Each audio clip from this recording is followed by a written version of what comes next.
Great. And so before we begin, I'll run through a couple of housekeeping items. If you experience any technical issues during today's webinar, please write them in the chat box at the bottom of your screen, and I'll be happy to assist. Everyone on the line has been muted except for the speakers. If you'd like to speak aloud, please feel free to use the raise your hand function and unmute. We will be holding all questions until the end when we open up for a facilitated Q&A portion of the session. I will now pass it over to our convener, Matthew. Matthew, over to you. Thanks, Hayley. And thanks everyone for joining. It's a pleasure to welcome Caroline Vest to present today. Caroline's a research economist in the health preference assessment team at RTI Health Solutions. A lot of us know Caroline for her work in stated preference, empirical applications and methods in the last, I don't know, decade or so, Caroline? Yeah, about a decade. Yeah, something like that. So we wanted to ask Caroline to talk to us today because she's done a whole host of different disease and topic area applications for DCEs. But in particular, Caroline's really pushed the envelope on doing reviews for what we know and thinking through different methods for improving what we do in stated preference studies. So over to you, Caroline. We're looking forward to hearing from you. Oh, thank you so much. That was a really kind introduction, Matt.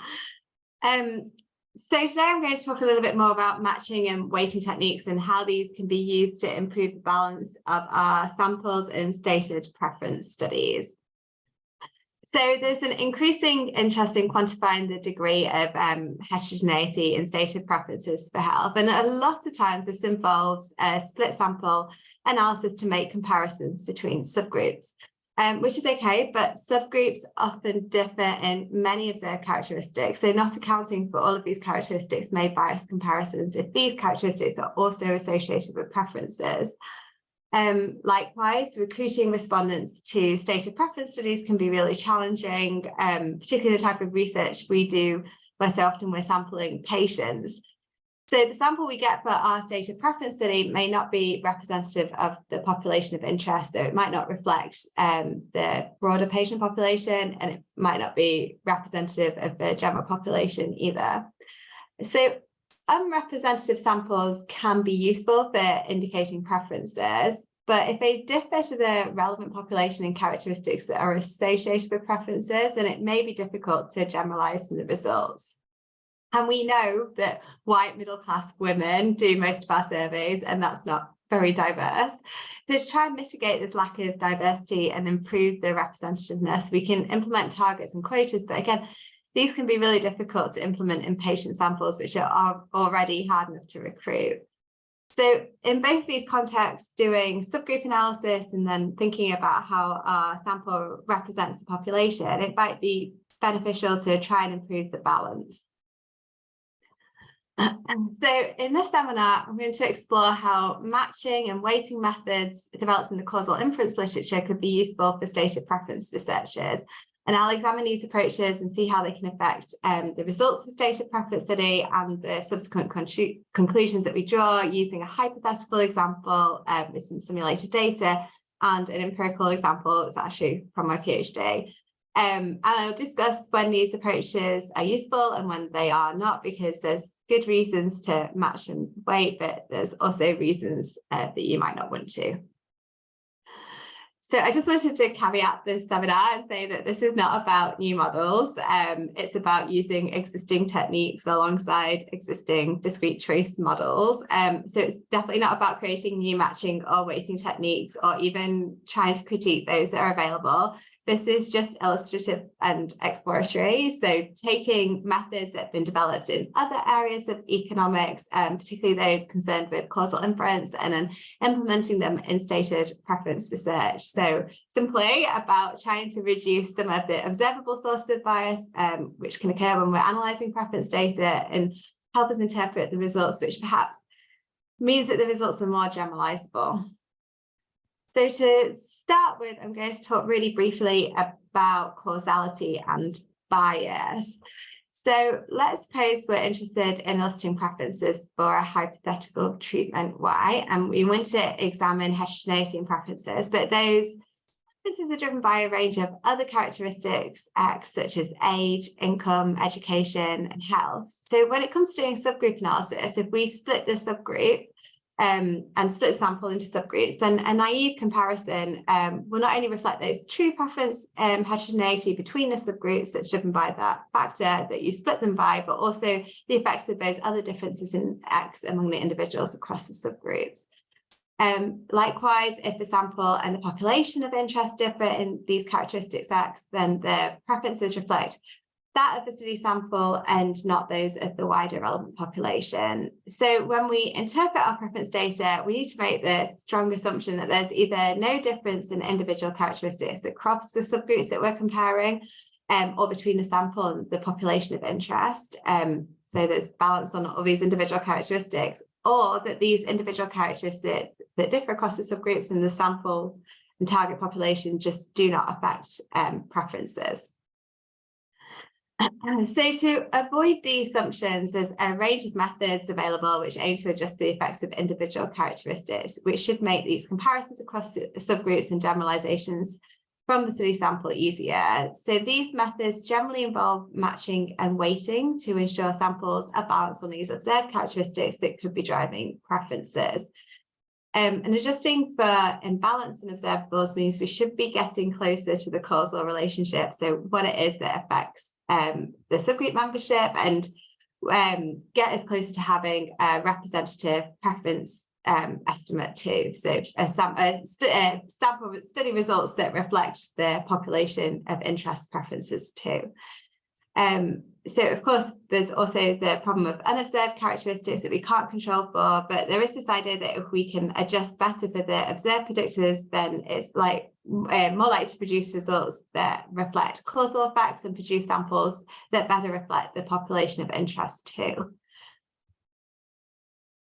So stated preference studies, I also think provide an ideal opportunity to use matching and weighting methods, because we create our surveys, so we have that opportunity to define and collect the variables we need. So this isn't like other parts of economics where they don't know all the characteristics of their sample because they're relying on a data set that's already been collected. We can specify those characteristics and collect data on it.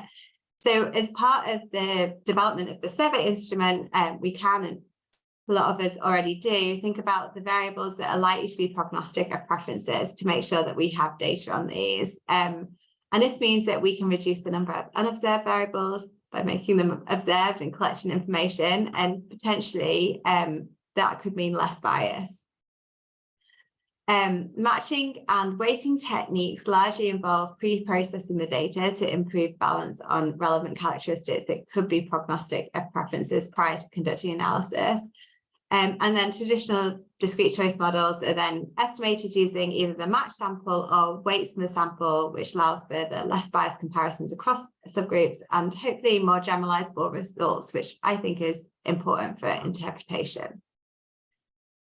So in terms of what people are already doing in the health preference literature, there's definitely some cases of people already using these methods, particularly propensity score matching when making comparisons across subgroups. So for example, Noreen's paper here, she used propensity score matching to understand how the preferences of people who were invited to screening differed from those who attended screening. And there's other examples comparing patients in the public or patients and potential patients' preferences for genomic testing. And then also a study with Ben Craig looking at using propensity score matching to compare the preferences of people completing a preference study on different device types. So controlling for the fact that there's probably multiple things that differ among people who complete their survey on a mobile phone versus those who complete it on a computer. And then in terms of reweighting to the population, there's also examples of studies doing that. So a vaccine study reweighted their sample of preference responses so that age and the gender distributions match those seen in the relevant populations. So the comparisons across subgroups and generalizing from sample to population involve comparable matching and weighting approaches, but I'm going to focus this webinar on subgroup comparisons first and present some of our research that was recently published in the Journal of Choice Modelling before thinking about how we might want to reweight samples to generalize to the population of interest. So as I said before, there's a growing interest in investigating preference heterogeneity using split sample analysis to compare how different subgroups feel differently. For example, you might want to compare males with non-males, patients with physicians, or maybe patients with more severe symptoms, moderate to severe symptoms, with those who are less severe, perhaps have mild or no symptoms. However, the characteristics of these subgroups may differ in many ways, and these characteristics may also be associated with preferences. So, for example, severely symptomatic patients may also be older, they may have tried more treatments, they may be out of work because of their health. So the differences in preferences across subgroups reflect differences due to those characteristics too. So first, let's explain the biases involved in an IE subgroup comparison. So suppose we're interested in eliciting preferences for a hypothetical treatment Y. We suspect that preferences are driven by individual characteristics, denoted here by X, and that could be things like age, income, history of disease. And suppose the individual wants to conduct an analysis to examine heterogeneity in preferences across the two subgroups. For example, it could be subgroup A could be people who are younger, and subgroup B could be people who are older. Now imagine these subgroups also differ in other characteristics that also predict preferences. So those who are older have more severe symptoms, have tried more treatment, have experienced more side effects, and these things also affect preferences. And the differences we're capturing with that age interaction term in the subgroup analysis also reflects those differences too. So it's not only the effect of being younger and older. And I think this could be considered as a form of bias if you're looking at the effect of age on preferences. So how can we correct for this bias? So your first thought might be to do this within a regression framework. So instead of a split sample analysis, you could include lots of interactions between the subgroup indicator and all the attributes. And then you could keep adding those interactions for all of those characteristics of interest. And you can quickly see how that would become unmanageable, particularly in a large DCE with many attributes and levels. So matching or weighting arguably offers a more simple solution. So this involves first pre-processing the data. So the subgroups are identical or close to identical on characteristics, and then estimating your model with the subgroup attribute interaction as you would, but using either the match sample or the full sample with weights. So what matching methods are available? So the gold standard is often seen as exact matching. So to do this, you simply pair individuals from the subgroups who are identical on all characteristics and throw away all of the other data. So this ensures that you have exact balance on characteristics, so it automatically accounts for nonlinearities and interactions. But you can imagine how with a lot of characteristics, an exact match could be really hard to find. So it can often result in a really large loss of observations. And this in turn reduces power to detect those subgroup differences, and James Heckman calls this the recursive dimensionality. So what are the alternatives? So propensity score matching involves matching individuals from the subgroup based on the probability of being in a subgroup. So that probability is found from creating a binary dependent variable model, so a logit or a probit regression of the binary indicator for the subgroup A on the set of characteristics. So from the predictions from this regression, it gives you the probability of being in a subgroup A. And then you match individuals from each of the subgroup with similar probabilities. And then the idea is that if you're matching on probabilities, it means that they're implicitly matched on characteristics too. And this is the approach that is taken in most of the health preference literature. They're using propensity score matching to compare across subgroups. So those papers that I talked about earlier. So although propensity score matching is useful, it also has some drawbacks. So balance on the characteristics is not guaranteed, and simultaneously balancing all characteristics is rare. So you need to do some balance checking after you've matched. And because it involves dropping unmatched observations, it can again lead to a loss of power. So people also use inverse probability of treatment weighting to avoid the sample loss. So here we use the propensity score, but that's instead of using it to match, it's used to weight. So the weighted subgroups are then identical in their characteristics. But with this inverse probability of treatment weighting used when you use the propensity score to weight the sample, there's still sometimes some sample trimming, particularly at the extremes, to reduce the variance. So, as I just said, at IPTW, the propensity score weighting can also result in some sample loss, and it still doesn't guarantee balance on all characteristics.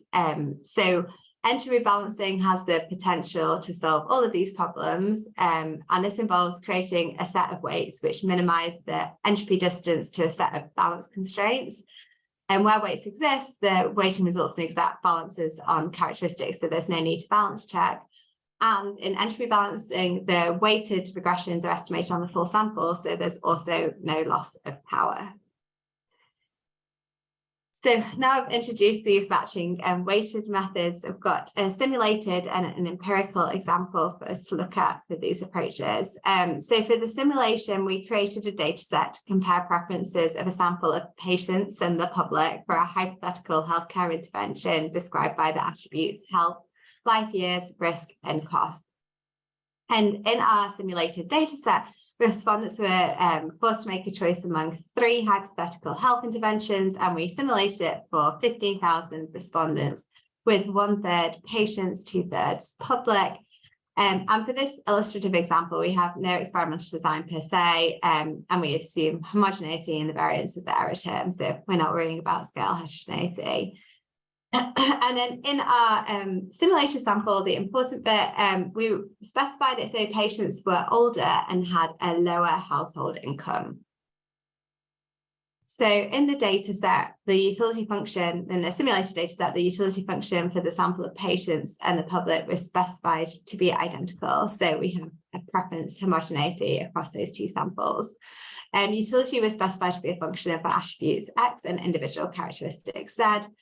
And utility was assumed to increase with health and life years and reduce with risk and cost. For utility, the cost was specified as a function of age and household income. And remember that when we simulated the data set, we specified that patients were older and had lower household income. So we introduced artificially that risk of erroneously concluding that patients and the public have different preferences, when actually the difference is due to the sample characteristics. So we estimate the preference rates using a conditional logic model with 4 samples, an unmatched sample, a propensity score matched sample with 1-to-1 nearest neighbour matching with no replacement. So only one person could be matched once. And then we also looked at weights from the propensity score, so IPTW, and weights using entropy balance, with balance required on the first 2 moments, the mean and variance of the age and household income distribution. And then we kind of qualitatively compared all of these methods on their ability to reduce the imbalance in the sample and detect the true preference homogeneity for that cost attribute.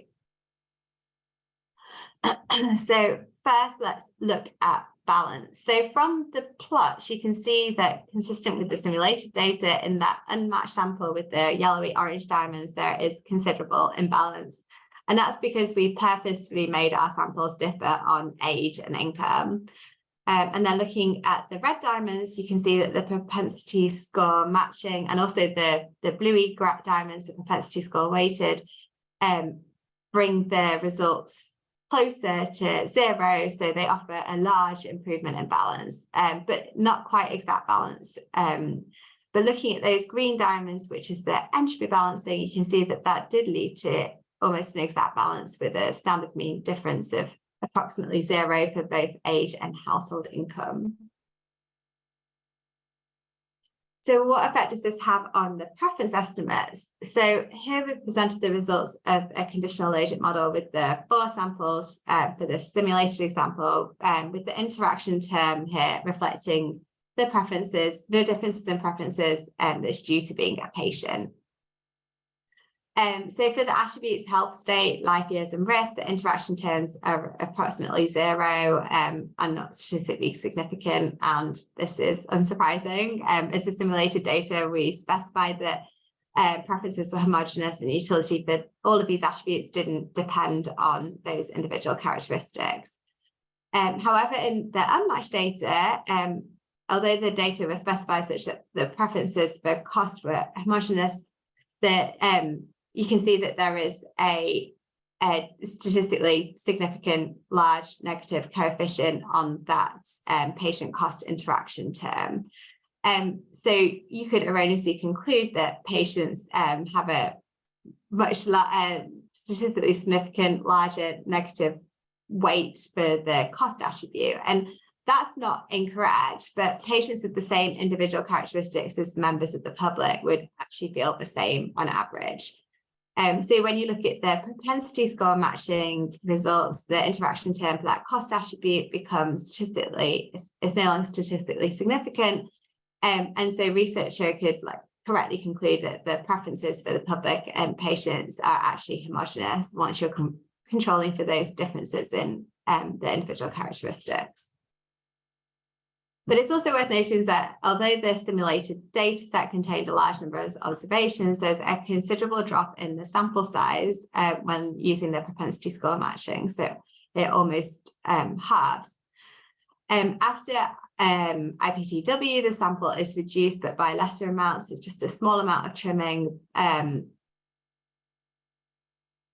It's just a small amount of trimming. So, and given the near exact balance in the propensity score matching and entropy balancing, you can see that the differences for cost are also closer to zero in magnitude.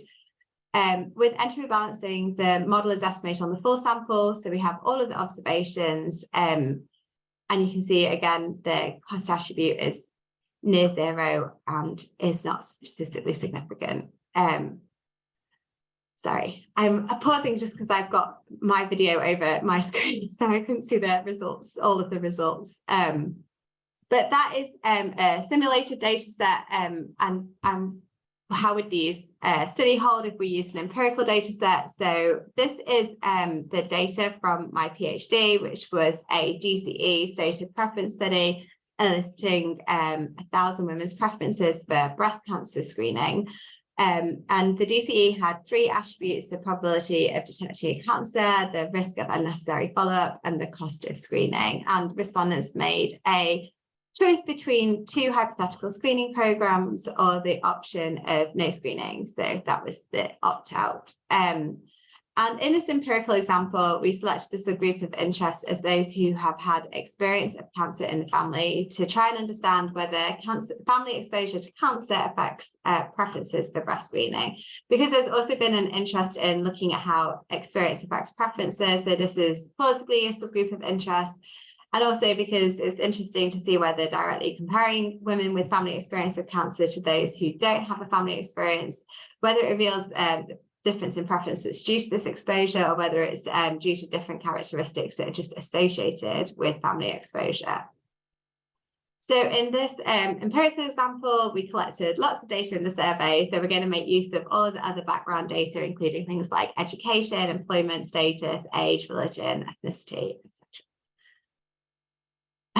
So like in the simulated data set, we use a conditional logic model and we estimate it with 4 samples: the unmatched sample, propensity score matched sample, propensity score weighted, IPTW, and entropy balanced samples. So looking at the forest plot for the empirical example, individuals with a family experience of cancer were less likely to be from a non-white ethnic group and more likely to be religious, have received a mammography, received follow-up cancer treatment, and had experience of friends or colleagues having cancer. So in this case, all of the matching and weighting methods performed well. So it's only the unmatched yellow diamonds that are really out there, but there's definitely still some residual imbalance for propensity score matching, those red diamonds, whereas no exact balance was observed for both that propensity score weighting and entropy balance samples. An analysis of the empirical data reveals a similar story to the simulated example. So across all the models, there are positive and statistically significant coefficients on the probability of cancer detection and negative and statistically significant coefficients on the cost and the risk of unnecessary follow-up. So the alternative specific constant, which represents that preference for no screening, is also negative and significant, indicating that respondents preferred screening over no screening. In the unmatched sample, we find evidence that those with an experience of cancer in the family placed a greater positive weight on the detect attribute and have a greater preference for screening. So that ASC, the propensity to opt out, is negative and statistically significant. And when we largely see preference homogeneity for the risk and the cost attributes, so those coefficients, the interaction terms of those coefficients are not statistically significant. Comparing these results for the unmatched with the matched and the weighted samples, we find that the preference homogeneity with respect to the risk and cost is maintained, and so is the statistically significant heterogeneity identified for the detection attribute. So that indicates that those differences in characteristics observed in the unmatched sample are not predictive of preferences for these attributes. However, when we look at the preference coefficient for the alternative specific constant, it halves in magnitude and loses statistical significance. So this suggests that the greater preference for screening amongst patients with family experience of cancer may not necessarily be driven by the family experience itself, but by differences in other characteristics associated with family experience. So that was things like ethnicity, religion, and previous experience of mammography. So overall, looking across the different matching and weighting techniques, you can see that there isn't much difference, and that's perhaps unsurprising given they all performed well when we looked at the remaining imbalance on the forest plot before. So our results show that simple subgroups analysis may produce erroneous conclusions regarding the degree of heterogeneity and preferences, and adjusting for differences in other characteristics across subgroups has the potential to impact the between subgroup differences identified. So using simulated and empirical data, we can see that these matching and weighting methods may be useful for data preference researchers comparing preferences across subgroups of interest.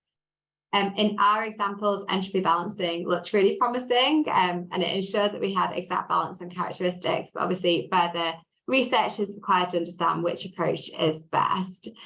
And it's also just worth noting that all of these approaches can be easily implemented in popular statistical software packages. We use data, and you can use the PS Match or TFX command for propensity scores, or eBalance for entropy balancing. And also for transparency, all of the code that I've used for the simulated examples and the empirical examples are available in the appendix of our Journal of Choice Modelling article. So please go ahead and have a look at that. Some limitations. Of course, there may still be unobserved drivers of preference heterogeneity that differ across subgroups. So even after matching and weighting, any between subgroup differences may not reflect the effects of the characteristic of interest. There are arguments that it's ensuring balance on observed characteristics, or more balance results in balance or more balance in the unobserved characteristics too. And as highlighted previously, we are DCE workers developing our own surveys, so we can control what characteristics are collected, and we have some opportunity to try and address the issue of unobserved characteristics. And there's also, as these methods come from causal inference world, it can be difficult to try and understand how that translates to preference research and how we interpret these as causal effects that we're measuring in subgroup analysis after matching and weighting. So the matching and weighting often comes from the treatment effects literature, looking at observational data. So they look at people who had a treatment and people who didn't have a treatment, and then make those comparisons after making them balance. And the idea then is that the treatment and untreatment is kind of something that could be manipulated, but obviously, as this is raised by Dan Kelleher and colleagues, the treatment's not well defined in the context of stated preferences. So we're looking at people's subgroup analysis for things like gender and ethnicity. The interpretation of that is trying to understand how a female would feel if she was male, which is something that's conceptually quite difficult to do.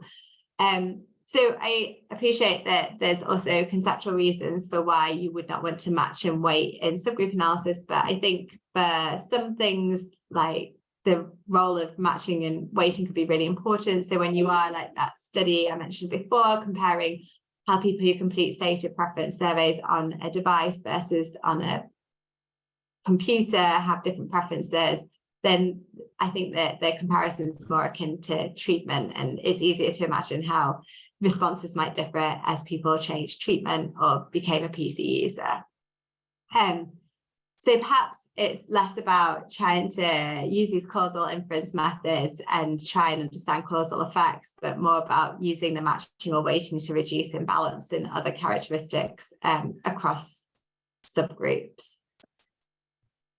So finally, an important note I also want to discuss that we do discuss in the paper too is that not all tests of subgroup differences require balancing on characteristics. So your research question will completely determine whether you want to adjust for differences in characteristics when you're doing a subgroup analysis.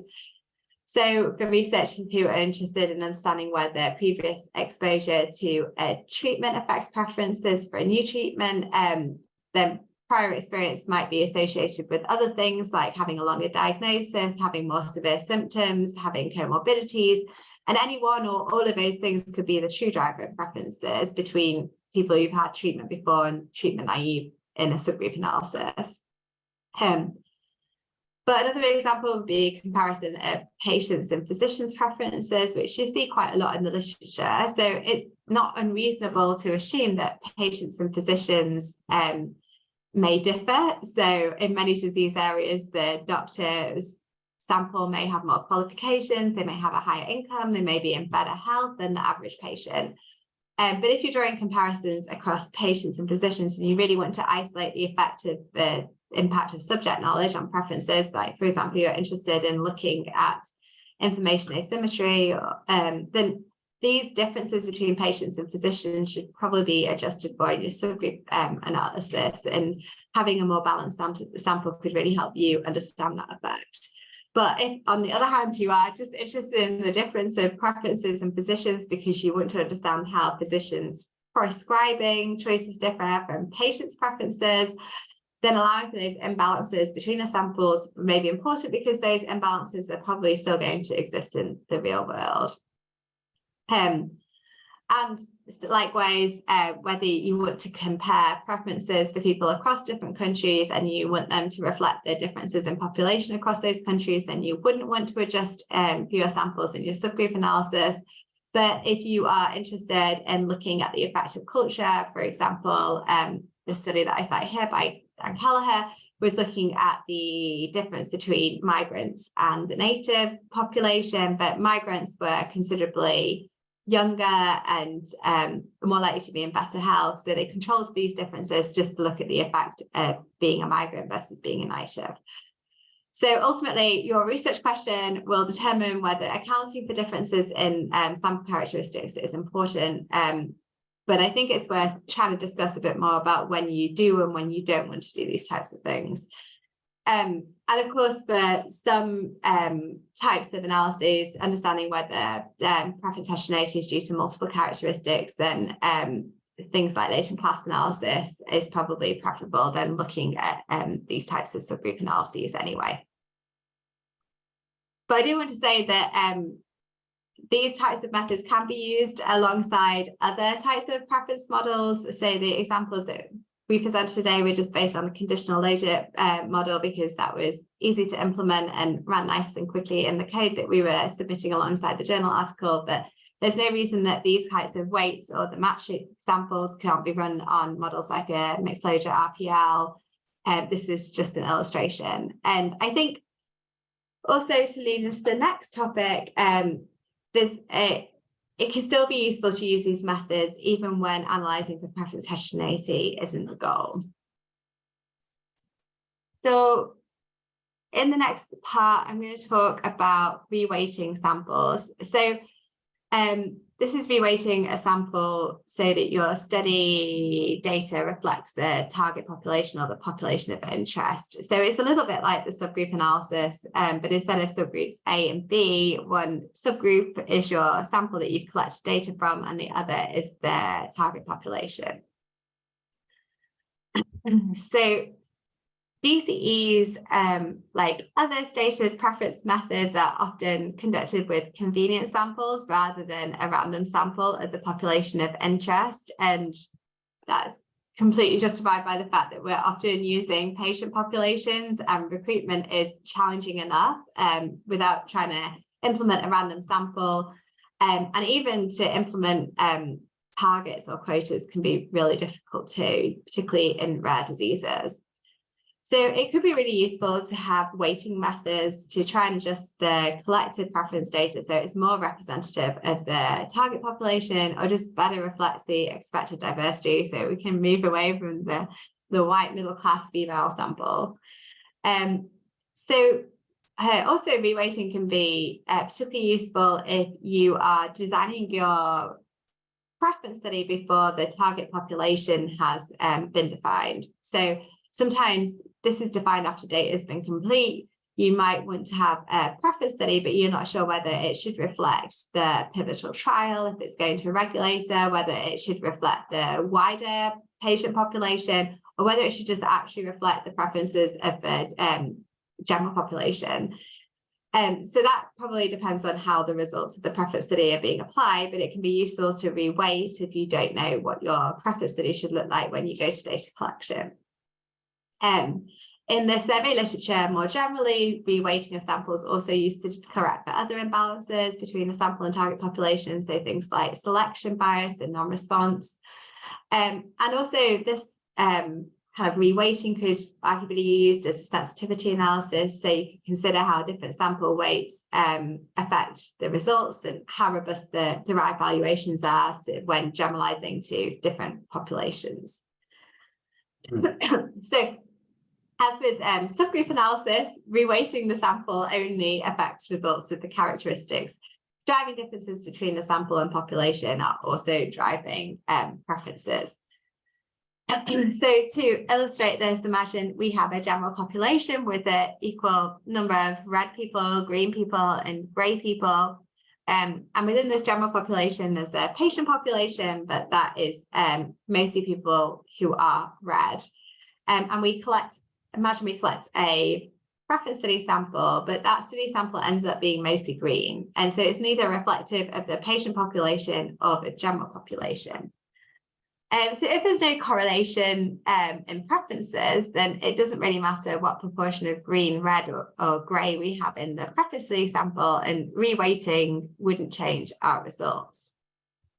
But if preferences are correlated with being red, grey, or green, then we may want to reweight the study sample. So if we're going to reweight it to reflect the general population, it should allow, in this example, for more weight on those red and grey respondents. And if we want it to reflect the patient population, then we'd need even more weight on those red respondents to make it representative. So the weighting and the matching methods that you use to compare a sample and population are similar to those that I described in that subgroup analysis section. So to match or weight your study sample to reflect the characteristics of the population of interest, you do need information on that population. So in some cases, you may have that available. For example, if you are weighting a sample to reflect the pivotal trial, then you're likely to have information at the individual level. So the analysis is very similar to what we described for the subgroup, because you have the instead of subgroup A and B, one is your preference study sample, and the other is the trial sample characteristics. But sometimes you only have information at what we call the population level. So you have a description of what that sample looks like, but you don't have the individual characteristics to match on. So in those cases, you may need to use methods of matching, like matching adjusted indirect comparisons. And these are methods that are used by statisticians in the NMA literature to try and reweight samples when they only have population level data. And another thing to consider is whether the survey questions reflect the statistics and the information that you have. So even whether that's at an individual level or a population level. So if you're thinking about reweighting your sample, then it'd be a good idea to collect those variables in the survey, but also to think about the construction of those variables. So perhaps including demographic and questions that reflect the way that those demographics are collected in the target population. So you might want to specify gender and ethnicity in a way that matches how census surveys or ONS surveys frame those questions, or those used in large patient registries. Another consideration for weighting is the sample skew. So if you have only one or two respondents whose preferences are being upweighted and their views are going to be very overrepresented, and if they're not very reflective of that demographic group, then that could be problematic in the idea that you're upweighting the unrepresentative respondents. So I would say that this kind of reweighting is about improving samples that are already good and is not a solution to poor sampling. And finally, I'd also like to say that for this type of reweighting, it's like the subgroup analysis. There are instances where you just don't need to reweight your preference study population, perhaps because it's already the sample of interest. So the preference study was conducted alongside a clinical trial. Or you are doing a general population study and you can implement targets and quotas, and it's plausibly, for all intents and purposes, representative.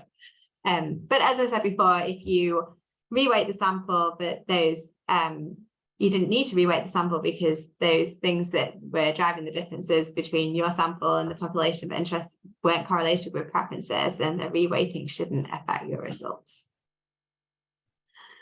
So to conclude, do you think matching and weighting approaches can be added to the toolbox of techniques used in the analysis of stated preference data?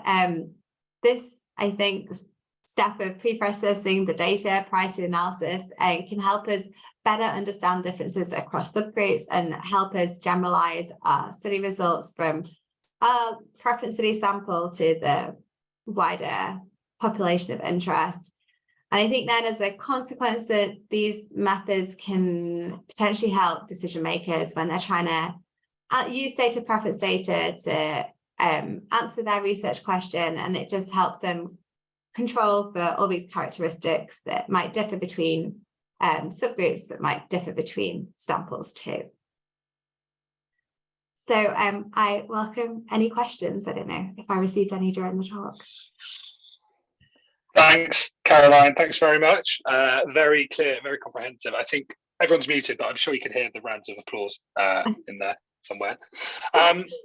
Let's open for questions. If you'd like to raise your hand, hopefully it will pop up if you've done so. There are no questions in the chat. Some rounds of applause. Yeah, very good. Maybe I'll kick us off. And first of all, a comment like bravo for making the code available for your matching stuff. I think that's really cool. I think that's something that us as a field can get a lot better at doing. I wondered, since you finished working on that paper in particular, how have you gone about using weighting and matching in your projects? And in particular, I guess, how have you gone about communicating need or lack of need for doing so with your colleagues, clients, whoever? That's a really good question. So first, yeah, I always do try to make code available wherever possible. So I publish other papers, like a primer on scale heterogeneity, and we did some code at the back of that.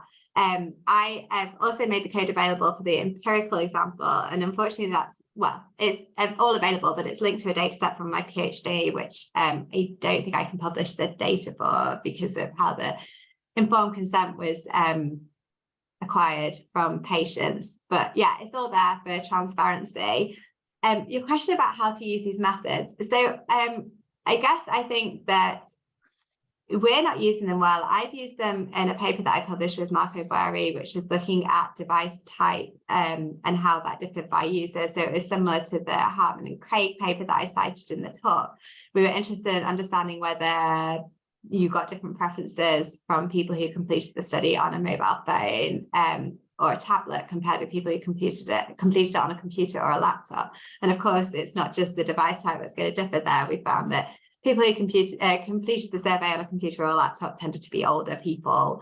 Younger people were doing it on their phone, and there were other differences I can't recall exactly. So we wanted to try and rebalance the sample. So we were trying to isolate that effect of doing it on your phone, like whether it was, even though the surveys were found to be compatible, whether, there's something different, like you're more distracted, you find it harder. So just trying to isolate that effect, we did do some controlling there to try and compare those two types of samples. And then I think we haven't done it so much in our preference studies, and I think that's perhaps because people want to look at that raw difference. They don't want to compare those differences whilst controlling for those other covariates. I think it would be interesting too, because I sometimes see the results of like younger people feel differently to older people, but then I look at the descriptive statistics table and I just think, oh yeah, I think that they differ in like really many other ways as well. And is it really that age thing that's driving the difference, or is that just picking up other things to do with like being retired and being in poor health, or other characteristics? So I think it's a useful step in the analysis. I think within discrete choice, we're just not used to looking at causal inference methods or even thinking about causality. Like this sounds a bit soapbox, but like we're in a world of clinical research that's so often involves conducting clinical trials where people don't need to worry about bias because people are randomized to a treatment. So I think that within the biostatistician world, there's less concern about bias because they don't have to deal with it because the studies are carefully designed not to. And similarly, within the discrete choice modeling world, we also don't have to think about it too. We spend a lot of time designing our surveys and creating these experimental designs so we don't get these spurious correlations, and that we are trying to pick up the causal effects of an attribute on people's choice. So it seems to me like that we'd want to go that step further and like take some of the methods that all these people who deal with observational data have been trying to implement into their research and try and just apply it to ours, so that we've like gone through the full step of carefully designing the survey to then carefully just thinking about how is our survey data and the people that we've sampled reflective of those who are of interest. So it's a long-winded way of answering your question, but I do think that we're just, as a group, we haven't had to deal with causality, so we're not so aware or open to these methods. So I think that's why we're not doing it so much. Yeah, interesting. So blame it up until now on the biostatistician, but we can do better going forward. Yeah, I like that. Any other questions? There's one in the chat from Demetrius. So please raise a hand and ask a question after this one. So to summarize, I think you've done a nice job. I will synthesize the question slightly. So what are the sample size implications if you want to do subgroup analyses or matching? And also ask, why aren't people doing it, which I think you've given an answer to, and is the code available? And yes, I think you pointed that in the JCM appendix as well as your other scale paper. So sample size implications. Yeah, sample size implications. So this one is really like a how long is a piece of string thing. So sample size calculations for DCEs are difficult, and other types of preference methods are difficult enough. And it's kind of going to be a similar story for these types of matching and weighting methods. It depends on how different your subgroups are, like what method is going to work best. So in that simulated example, we really saw the benefits of entropy balancing, where we didn't lose any of the sample. It was estimated on the full sample with those weights, whereas when we looked at the propensity score matching, we lost like half of the sample because there weren't good matches. And then that was just a simulated example. So in the real world, when you're doing a subgroup analysis, it's just going, how much of the sample you lose for each of your matching or weighting questions, really just going to depend on the subgroup that you're doing and just the characteristics of your sample. So it's a really good question though, because as I said before, like if you use a method like propensity score matching and it does have a really big impact on your sample size, then you're going to look at that interaction term and potentially risk concluding it's insignificant because you've just chopped half of your respondents, which you've taken so long to acquire, and you've removed them from the data set. So that's a really good point. And I think even though the aim of this webinar and the aim of the paper was not to compare different matching and weighting methods. I think that's where you will probably likely see the benefit of entropy balancing, where you're just maintaining the full sample and using those weights to rebalance and make those subgroup comparisons. But if you don't have access to the definitely. If you don't have access to the appendix for JCM, I'm not sure if it's behind paywall, then drop me a message and I'm really happy to send you the D files. Great stuff. Demetrios says thanks very much. Thanks for the question. Any other questions? Anyone like to put their hand up, or yes, at this point unmute?